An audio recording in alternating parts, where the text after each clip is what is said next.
os irmãos alguns não puderam vir. Bom, eu vou falar de maneira assim bem espontânea.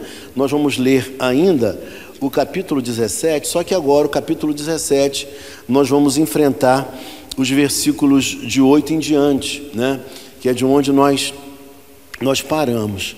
Agora, só para fazer algumas considerações importantes, esse capítulo 17 de Apocalipse, juntamente com os 18 e 19, que formam a sexta sessão, são capítulos muito difíceis, muito mesmo. Mas o que é interessante notar é que João, ele vai ter aqui uma visão, tem uma visão, e um anjo vai explicar para ele, numa visão, mostrar a ele quem é a mulher, quem é a meretriz, né?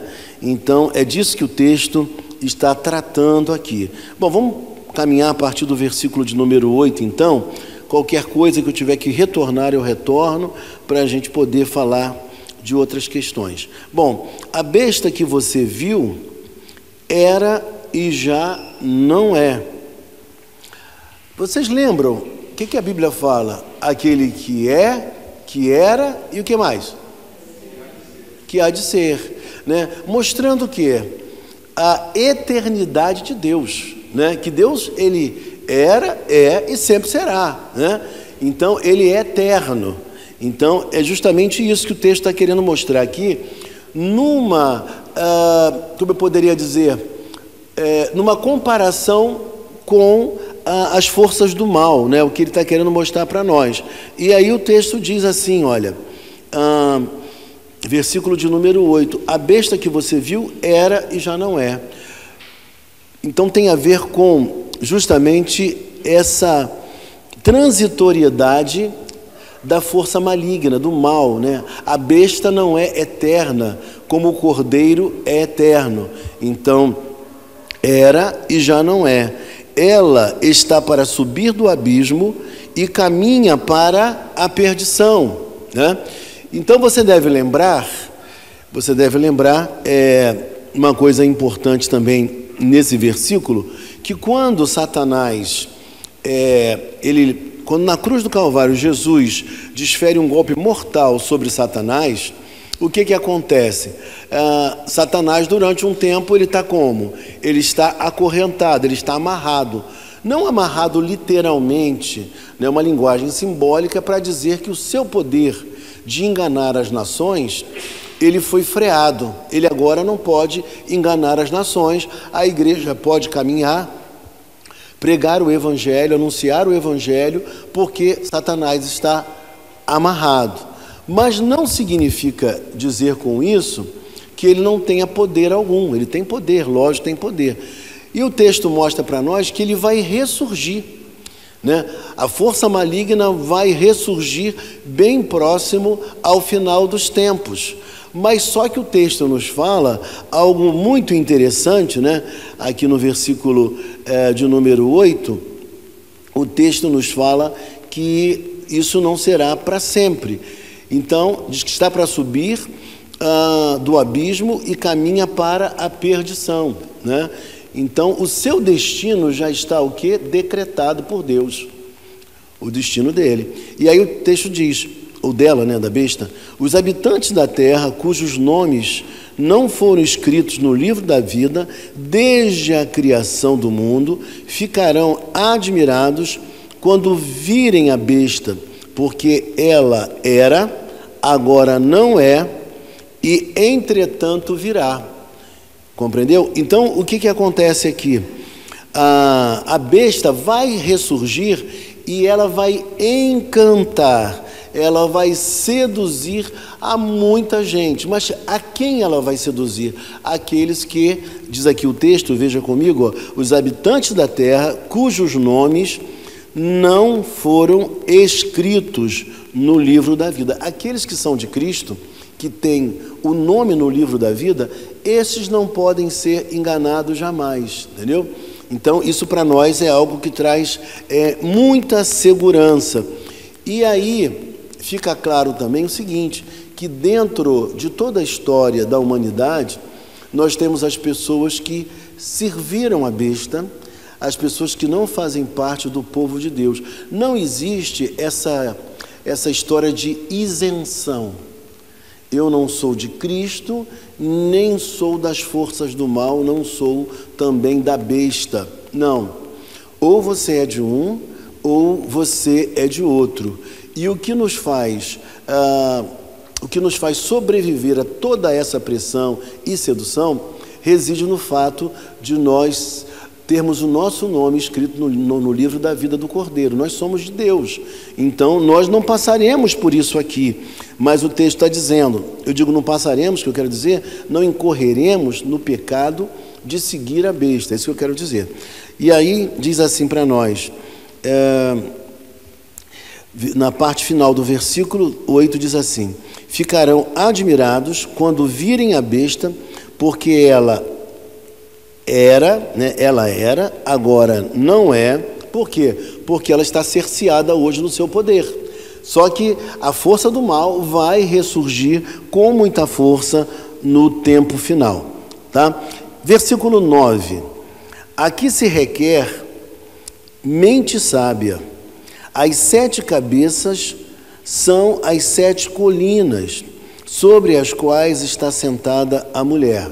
A mulher, vocês sabem quem é Babilônia, né? Então, Babilônia, a grande meretriz, a sedutora, aquela que atrai para si os que estão perdidos e, ao mesmo tempo, ela tenta seduzir os cristãos para que os cristãos não vivam uma vida de santidade. Então, a estratégia da meretriz, né, da Babilônia, é justamente fazer com que os homens que não são de Cristo fiquem ainda mais enredados e amarrados por sua sedução e fazer com que os crentes também vivam uma vida frouxa, que os crentes não sejam crentes leais, fiéis a Cristo, né? Que não sejam pessoas santas. Então a sedução é muito grande, por isso você vê muita gente que a gente sabe que nasceu de novo, que é nova criatura, gente que é crente, mas às vezes falhando grosseiramente em muitas partes da vida, em muitas etapas da vida, por conta das seduções deste mundo, né? Então, a gente sabe que existe esse sistema e essa grande meretriz, ela seduz de maneira muito forte aqueles que são cristãos, levando-os para longe da vontade de Deus, dos propósitos de Deus. Eles acabam pecando e vivendo uma vida assim.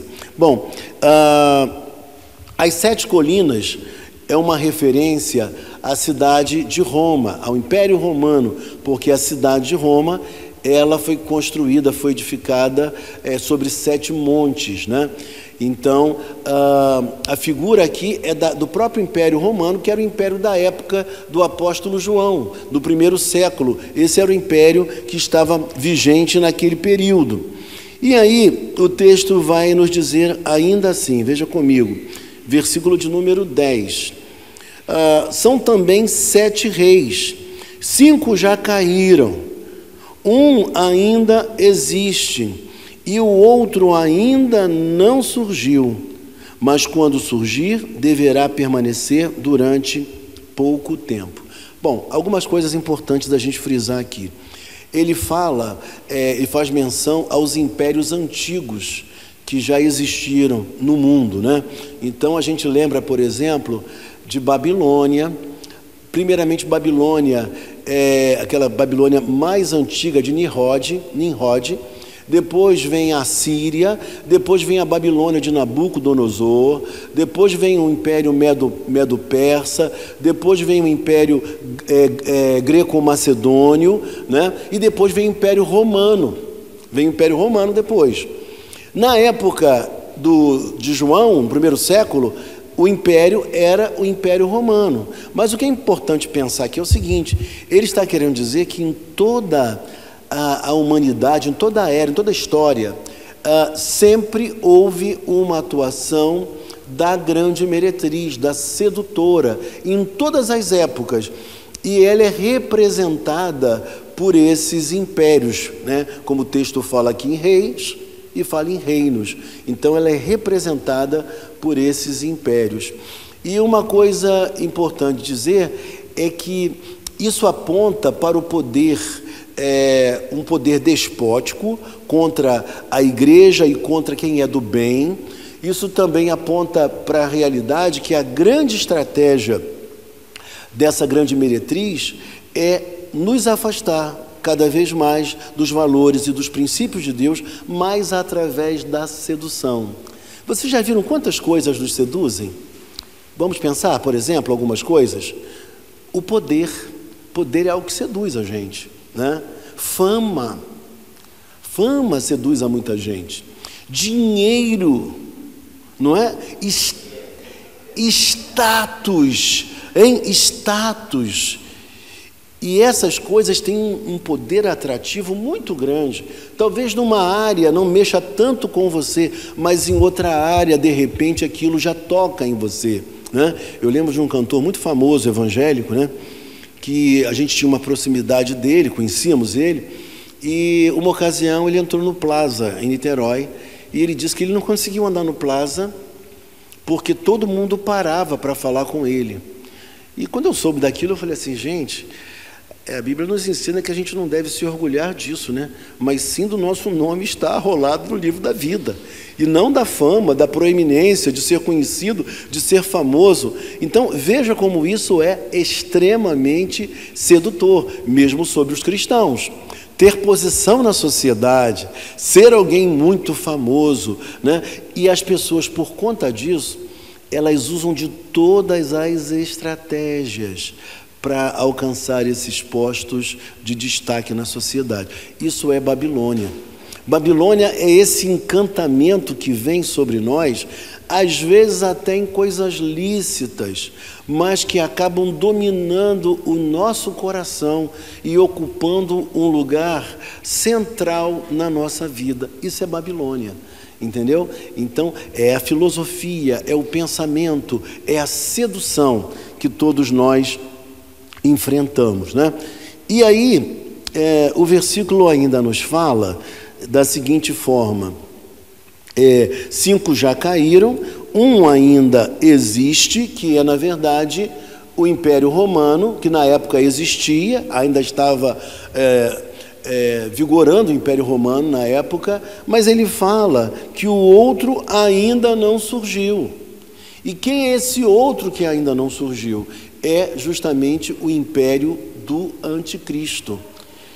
Tá? É o Império do Anticristo, é o Império final.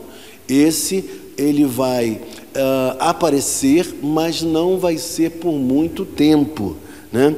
E aí o texto diz assim, quando surgir deverá permanecer durante pouco tempo, né? Querendo mostrar que ele vai ser um império transitório. Ele será profundamente aguerrido em lutar contra a igreja.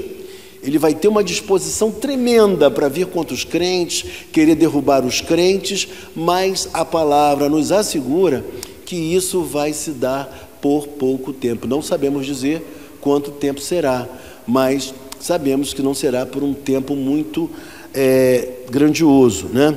Muito extenso. E aí o texto nos diz assim: a besta que era e agora não é o 8º rei, e um dos 7, e caminha para a perdição, né? Veja você que a ideia das forças do mal é em tudo imitar a igreja. Quando você observa, quando a palavra fala sobre a igreja, ela usa que nome? Nova Jerusalém, né? A Jerusalém celestial. Mas quando se trata do império, do reino do mal, da sedutora, qual é o termo que se usa? Babilônia, né? Então, uma cidade também. Então, é isso que a gente precisa observar.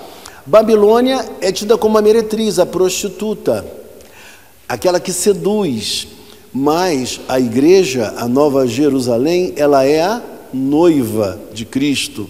Ela está preparada, adornada, ataviada para o casamento com o seu noivo. Em contrapartida, a gente observa o quê? Que também Babilônia está adornada, está enfeitada, está cheia de ouro, de pedras preciosas, de beleza. Por quê? A sua grande intenção é se parecer com tudo aquilo que Deus faz, no caso, a igreja. E enquanto a igreja nos aproxima de Jesus Cristo, Babilônia nos afasta dele. Ela é sedutora, ela quer nos destruir, ela quer nos envergonhar. É isso que ela faz. Bom, e aí a gente prosseguindo um pouco mais, o texto fala assim: os 10 chifres que você viu são 10 reis que ainda não receberam reino, mas que por uma hora receberão autoridade como reis junto com a besta. 10 chifres que aparecem na minha Bíblia, que você viu, são com 10 reis. 10 chifres significa dizer que os reinos do mundo, que as nações do mundo vão conceder o seu poder, chifres tem a ver com poder, à própria besta, né? Então, elas estão delegando esse poder, porque vai chegar um momento, e o texto vai falar sobre isso, em que haverá uma luta interna dentro da própria malignidade. Então, a besta, ela vai agir com o apoio de todo mundo, de todas as nações, contra a igreja. Eu costumo dizer que é uma coalizão do mal, né? Então, é uma coalizão do mal, é o que o texto está nos dizendo. Bom, e aí nós lemos, versículo 12 ainda: mas que por uma hora receberão autoridade como reis junto com a besta. Veja que é uma hora, também é uma expressão de transitoriedade, né? de que não é algo eterno, duradouro ao extremo, mas é uma hora, é que o texto diz. Eles têm um único propósito, e darão seu poder e a sua autoridade à besta, aquilo que eu já havia falado. Então, essas nações darão o poder à besta, estarão capitaneadas pela besta, é que o texto diz. Guerrearão contra o cordeiro, mas o cordeiro os vencerá, pois o Senhor dos senhores e o Rei dos reis, e vencerão com ele os seus chamados, escolhidos e fiéis. Leia para mim, por favor, numa outra versão, só para a gente, quem puder ler, bem alto. Versículo 14. Deixarão eles contra o cordeiro, e o cordeiro os vencerá, pois é o Senhor dos senhores e o Rei dos reis. Vencerão também os chamados, eleitos e fiéis que se acham com ele. Então, uma coisa importante dizer aqui: por que ele vence? Por quê, gente? São essas perguntas que a gente tem que fazer o texto, né? Para a gente poder ampliar o nosso entendimento. Sempre fazer perguntas ao texto. Por quê? Porque ele é o Senhor dos senhores. Ele tem todo o poder, tem toda a autoridade. Ninguém tem a autoridade que ele tem. Ele é único. Ele é supremo. Então, as forças do mal não se comparam ao poder que Deus tem, né? Então, isso é importante dizer. Ele é o Senhor dos senhores, e ele é o Rei dos reis. Não existe outro rei acima dele. Não existe nenhum império que tenha mais poder do que o seu reino. Ele é o Todo-Poderoso. Ele é o Senhor dos exércitos. Ele veio para vencer e vai vencer. Então, e já venceu na cruz do Calvário. Mas aí o texto nos diz assim, né? No versículo de número 14 ainda: pois é o Senhor dos senhores, é o Rei dos reis, e vencerão com ele os seus chamados, escolhidos e fiéis. Bom, o que ele quer dizer? Que a vitória vai ser do Cordeiro, mas que nós também, como seu povo, nós também sairemos vencedores. Nós não perderemos essa batalha, nós não temos que temer. Então, o livro do Apocalipse, ele é, acima de tudo, uma mensagem de esperança, de confiança, para que nós tenhamos a mais nítida certeza de que nós seremos guardados em todas as batalhas.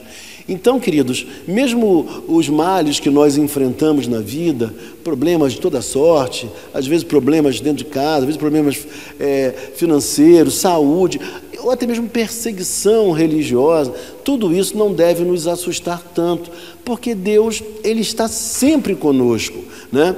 Então, nós temos a sua presença em nós, o seu auxílio, a sua assistência, e ao final de tudo, Ele vencerá e nós venceremos também. E você imagina essa mensagem para o homem do primeiro século que estava enfrentando grande perseguição. Essa mensagem era libertadora. Agora, dificilmente alguém vai abrir numa igreja esse texto para tentar explicar às pessoas. Muito difícil, né? Mas para a gente é um texto difícil. Mas olha que coisa boa. Quando você olha para esse texto e você entende o teor dessa mensagem, vem uma tranquilidade no seu coração. Você fala, poxa, aparentemente as coisas podem estar desordenadas. Aparentemente está tudo desgovernado. As coisas que eu queria que fossem de um jeito, elas não são como eu queria que fossem. Mas é importante perceber que, embora haja a nossa participação, que existe o nosso empenho, né, para que tudo dê certo, para que as coisas caminhem bem, mas existe um Deus que governa todas as coisas, que dirige a história, que promete a cada um de nós que nós seremos também, juntamente com Ele, vitoriosos, né? Então, isso para nós é motivo de esperança. Todo o nosso trabalho, toda a nossa dedicação, não importa a esfera de atuação nossa. É algo que faz sentido sim, tem valor sim, e a gente deve permanecer no mesmo propósito, porque ao final de tudo, a gente vai olhar para trás e vai reconhecer como foi bom ser fiel a Cristo. Nesses dias de tantos escândalos, né, no meio evangélico, e a gente sabe que a gente também é pecador, a gente também é falho, a gente não pode ficar apontando o dedo para ninguém, porque a gente também tem nossos erros. Se não errou hoje, pode errar daqui a um tempo, não sei. A gente conta com Deus para nos guardar, nos proteger e tal. Mas uma das orações que eu tenho feito, eu falo, Deus, não permita que a gente viva tamanhos escândalos, que a gente caia, guarda cada um de nós, nos proteja, porque são coisas muito dolorosas quando a gente vê tanta coisa estranha, tanta coisa feia ocorrendo aí no mundo, para trazer ainda mais confusão sobre aqueles que não são cristãos. Eles não entendem, né? Eles não entendem. E aí o texto diz para nós ainda no versículo 15, então o anjo me disse, e aqui há uma explicação, veja como a Bíblia explica a própria Bíblia. Uma ocasião eu falei isso para vocês, que uma das regras de interpretação bíblica é essa, né? A Bíblia interpreta a própria Bíblia. Um texto com menos luz, ele vai ser esclarecido através de um texto com mais luz. E aqui no capítulo 17, nós vemos aqui no versículo de número 15, a explicação do símbolo. Então, em muitos momentos do Apocalipse, o próprio símbolo é explicado mais abaixo. Então, olha só, as águas que você viu, tá? Onde está assentada a prostituta, são povos, multidões, nações e línguas, ou seja, toda a raça humana, de todas as épocas.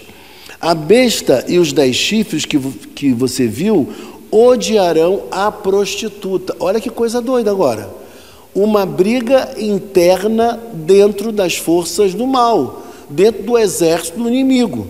O texto está dizendo para nós que a besta e os 10 chifres, que são as nações também, que você viu, odiarão a prostituta.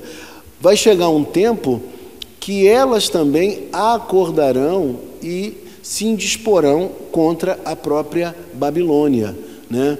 Contra esse poder estatal do mal, que também tem a ver com a falsa religião, né? Então ela atua através da cultura, através da religião, através da sociedade, da filosofia, usando suas artimanhas sedutoras contra o cristão. Por isso o cristão hoje, desculpa eu falar dessa forma, mas o cristão às vezes, muitos cristãos, eles casam pensando igualzinho o que o mundo pensa, entendeu? Se não der certo, a gente casa de novo, né? Se não der certo, a gente separa e casa de novo. Não vou ser o primeiro, não serei o último, não é? Então, esses pensamentos todos não são os pensamentos que nós, como cristãos, devemos ter.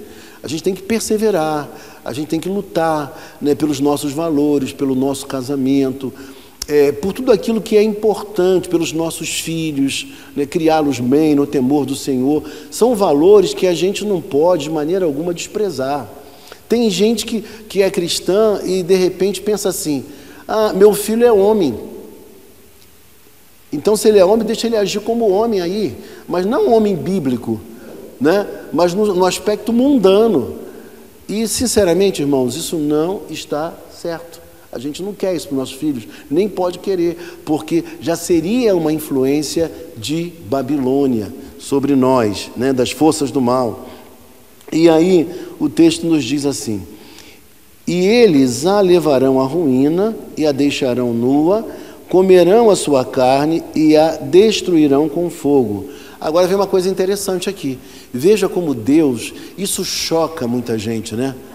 Quando as pessoas têm irmãos que eles tiram alguns textos da Bíblia, porque são textos que aparentemente não estão politicamente corretos, né? Na visão do mundo não estão corretos. Olha só o que o texto diz, versículo 17: pois Deus colocou no coração deles o desejo de realizar o propósito que ele tem.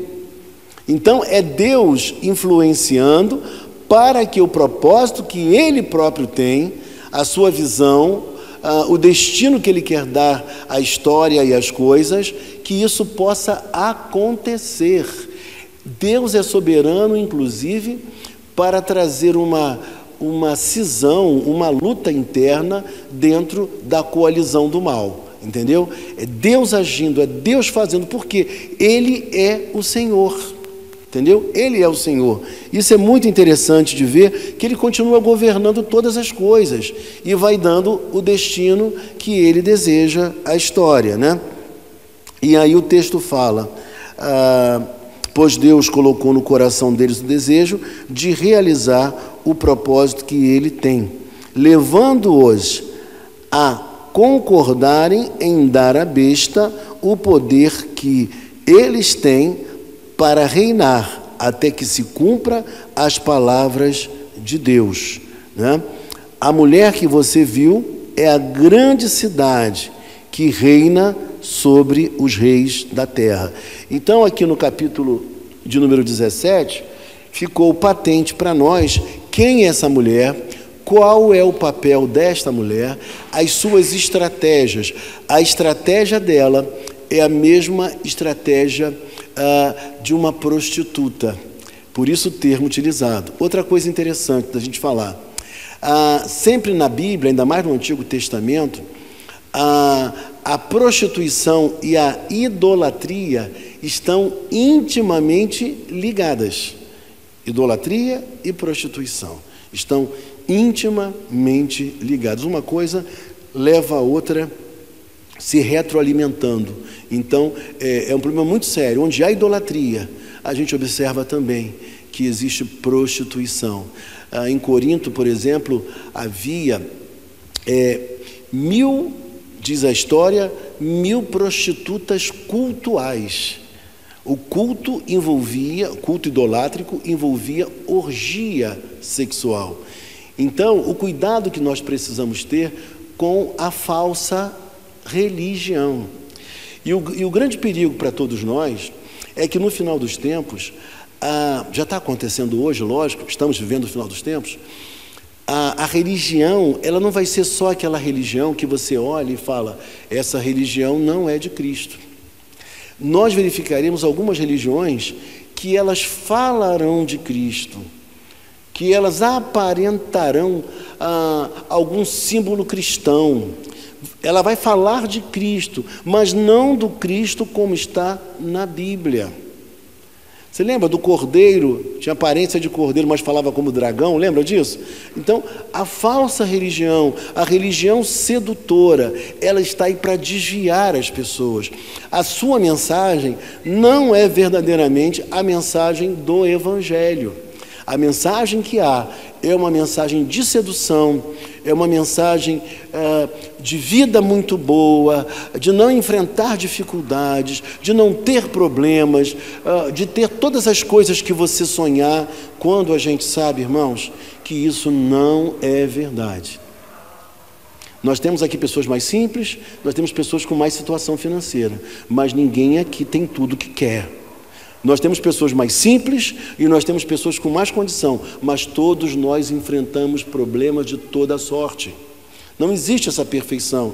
Nós precisamos trabalhar em Deus para que as coisas melhorem, mas a falsa religião, ela oferece de forma sedutora aquilo que Deus não está prometendo. Mas isso tem o poder de enebriar as pessoas como uma prostituta faz, né? Então a gente observa que, por exemplo, ela tinha uma taça, mas a taça estava cheia de impropérios, de blasfêmias, de coisas negativas. Nós vimos que havia uma sede nela, na meretriz de quê? Do sangue dos cristãos, né? Ela se embebedava com o sangue dos cristãos. E era uma coisa insaciável, como um alcoólatra que bebe e não consegue mais parar de beber.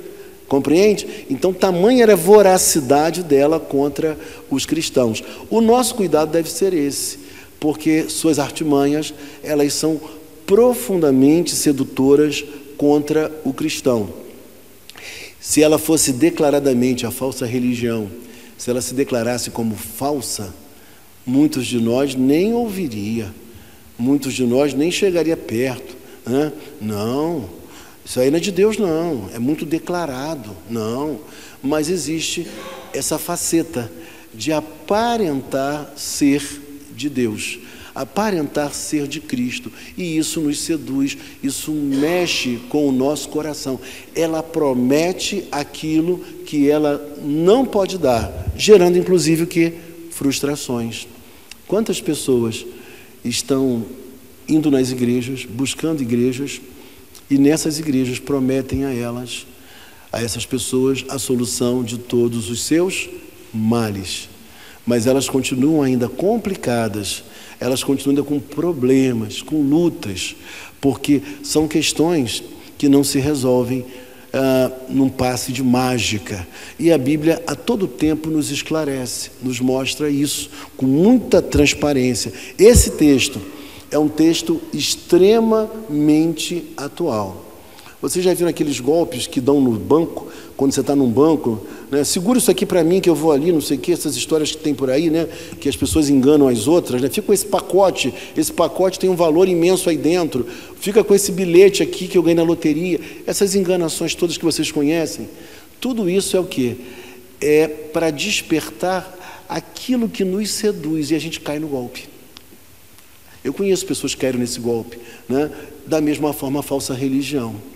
Eles sabem aquilo que nós queremos, eles sabem aquilo que o homem deseja, e eles trabalham justamente na sedução, porque aí nós nos fragilizamos, nós ficamos enebriados, né? Encantados, ficamos seduzidos por essa ação maligna que ocorre.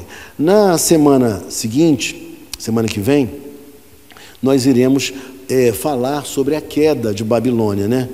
Então o texto vai dizer para nós no versículo 1: depois disso, viu outro anjo que descia dos céus, tinha grande autoridade, e a terra foi iluminada por seu esplendor. E ele bradou com voz poderosa: caiu, caiu a grande Babilônia. Ela se tornou habitação de demônios e antro de todo o espírito maligno.